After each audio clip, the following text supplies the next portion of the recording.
छ मास ताक बरिस दिन कुकरी, लोग बोले मत कातल बपुरी। कहे कबीर सूत भल काता, चरखा नहीं ये मुक्ति के दाता। कबीर यहां किसी काम या साधना की तारीफ नहीं कर रहे, बल्कि एक भ्रम तोड़ रहे हैं। लोग क्या सोचते हैं, मैं रोज जप करता हूं, मैं भजन करता हूं, मैंने इतना समय दिया है तो मतलब प्रगति हो रही है। कबीर कहते हैं नहीं। कबीर इस दोहे में एक साधारण बुनकर का उदाहरण लेकर बहुत गहरी बात कहते हैं।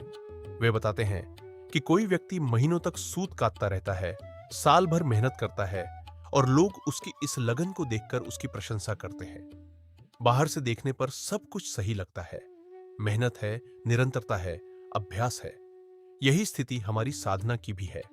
हम रोज जप करते हैं, भजन करते हैं, पूजा करते हैं और धीरे धीरे हमें लगने लगता है कि हम आगे बढ़ रहे हैं। लेकिन कबीर यहीं पर इस पूरे विचार को उलट देते हैं। वे कहते हैं कि सूत भले ही अच्छे से काता गया हो, पर इससे मुक्ति नहीं मिलती, क्योंकि असली बात सूत नहीं बल्कि चरखा है, और यहां चरखा मन का प्रतीक है।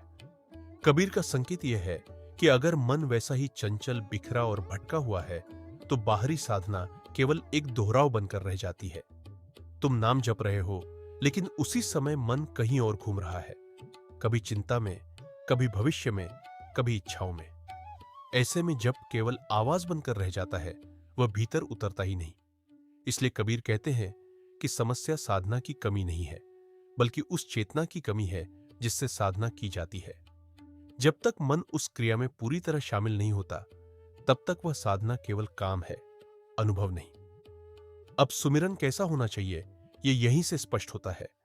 सुमिरन का अर्थ केवल नाम लेना नहीं है, बल्कि उस नाम में भीतर से जुड़ जाना है।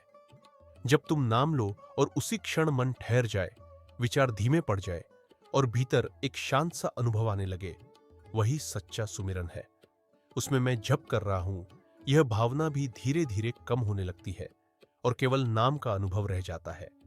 यही वह अवस्था है जहां चरखा बदलता है, यानी मन की दिशा बदलती है। कबीर का पूरा संदेश यह है कि तुम कितनी देर साधना करते हो, यह महत्वपूर्ण नहीं है। महत्वपूर्ण यह है कि उस समय तुम्हारा मन कहां है।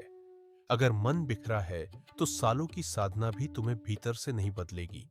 लेकिन अगर मन जुड़ा हुआ है, तो थोड़े समय में भी गहरा परिवर्तन हो सकता है।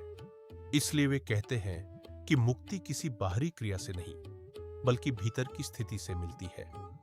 जब सुमिरन जीवित हो जाता है, यानी उसमें पूरी जागरूकता, ध्यान और जुड़ाव आ जाता है, तब वही साधना तुम्हें धीरे धीरे शांत, स्थिर और मुक्त बना देती है।